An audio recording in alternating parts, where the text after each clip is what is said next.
ఏమయ్యా కొమ్మినేని, అసలు నీ బాధ ఏంటి? ఎందుకు ఓ చించుకుంటున్నావు? నేనా? నేనేం చేశాను? స్క్రిప్ట్ ప్రకారం వాయిస్ ఓవర్ ఇచ్చాను అంతే. అందులో తప్పే ఉంది. ఎందుకు పుడతారో తెలీదు. ఏమైనా అంటే హట్ అయిపోతారు. ఆల్రెడీ ఒకసారి లోపలికి వెళ్ళొచ్చారు కదండి, ఇంకా మారకపోతే ఎలా? మనిషికో మాట గొడ్డుకో దెబ్బ అంటారు. ఇది అన్యాయం.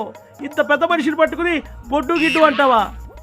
ఓ పక్క పవన్ కళ్యాణ్ తన సినిమా గురించి ప్రమోషన్లు ఏవో చేసుకుంటుంటే, ఇంకో పక్క మీ ఏడుపులు ఏంటండి అసలు? నేనెక్కడ ఏడిచాను? ఆ మాట అనడానికి సిగ్గుండాలి నీకు.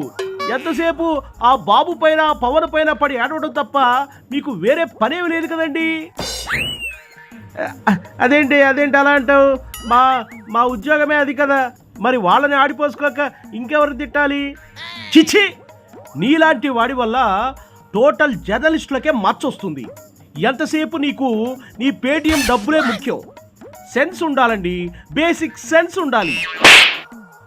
అబ్బో, నువ్వు నాకేం చెప్పక్కర్లేదు, నాకు అన్నీ తెలుసులేవయ్యా. ఏం తెలుసు మీకు నా మొహం? ఆ సైకోరెడ్డి గజ్జల ఇచ్చిన స్క్రిప్ట్ చూసి చదవడం, అర్థం పర్థం లేని డిబేట్లు పెట్టడం, మీ నాయకుడికి భజన చేసి డప్పు కొట్టడం, ఇదేం జర్నలిజం అయ్యా? నాకు తెలియక అడుగుతాను.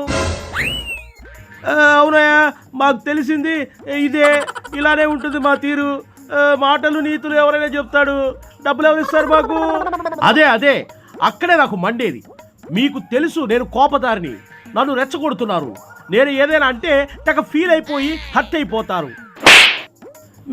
మాకు నచ్చినట్లు ఉంటాం. ఎవడైనా ఏదైనా అంటే ఎగిరెగిరి పడతాం. మాకు మా జలగన్ ఉన్నాడు. నా లడ్డూలో ప్రోగ్రాం నాకు ఇంట్రెస్ట్ పోయిందండి. అమృతాంజనం గారు తగలబెట్టండి సార్. వీళ్ళేంటో, వీళ్ళ విధానాలేంటో ఎవరికైనా చూపించుకోండిరా మీ సైకో బ్యాచ్ అంతా. అవసరం లేదు. మా ఓటు షేరింగ్ మాకుంది. మా ఫ్యాన్స్ మాకున్నారు. ఉంటే మీ సావు మీరు సావండి, మీ భజన మీరు చేసుకోండి. ఆ పవన్ మీద పడి బ్రతకడం ఎందుకు? ఆయన మీద బతకడం ఏంటి? మేము ఉద్యోగాలు చేసి సంపాదిస్తున్నాం. ఏ పేటిఎం డాగ్స్, ఇంకా ఆపండి మీ ఓవర్ యాక్టింగ్. బయట ఎన్నో సమస్యలు ఉన్నాయి. ప్రజలకి మేళ్లు జరిగే డిబేట్లు పెట్టండి. పనికిరాని సొల్లు కబుర్లు చెప్పుకుంటూ ఎందుకు జనాల్ని చంపుతారు? ఇదిగో కోపదారి, నువ్వు ఓవర్గా మాట్లాడుతున్నావు.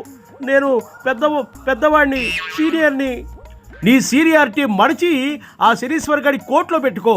పిచ్చిగా నోటికి వచ్చినట్లు వాగితే మళ్ళీ లోపలికి పోతావు. మా జలగన కోసం ఎన్నిసార్లైనా లోపలికి వెళ్తా. అయితే ఏంటంటే ఇప్పుడు వెళతావు. నీకేం అర్థం కావడం లేదు. నీ స్వార్థం మాత్రమే చూస్తున్నావు. లోపల పులుసు ఎలా కారుతుందో నీకు అర్థం కాక ఇలా మాట్లాడుతున్నావు. అలా ఏం ఉండదు, నాకేం కాదు. అన్నీ మా లీడర్ చూసుకుంటాడు. ఏంటి చూసుకునేది? నీ కర్రి కలరు. మీ నాయకుడికి అక్కడ దిక్కు మొక్కు లేక బెంగళూరు ప్యాలెస్లో దాక్కున్నాడు. ఎప్పుడు అరెస్ట్ అవుతాడో తెలీదు. ఈలోగా మీరు రెచ్చిపోతే బాబు మామూలుడు కాదు. సమయం చూసి మీ అందరినీ హోల్సేల్గా మడత పెట్టేస్తాడరా పిచ్చి సన్నాసులారా. అమ్మో, అయ్యో, నాకు అసలే అన్ని రకాల హెల్త్ ఇష్యూస్ ఉన్నాయి బాబోయ్. ఇంకా చూస్తారేంటండి కెమెరామెన్ అమృతాంజన్ గారు? ఇంకా క్లోజ్ చేసి పరదపండి. ఎందుకు పుడతారో తెలీదు. వాళ్ళతో మాట్లాడి మన టైం వేస్ట్. నా లడ్డూలో ప్రోగ్రాం తగలబెట్టండి, ఆపి తగలబెట్టండి.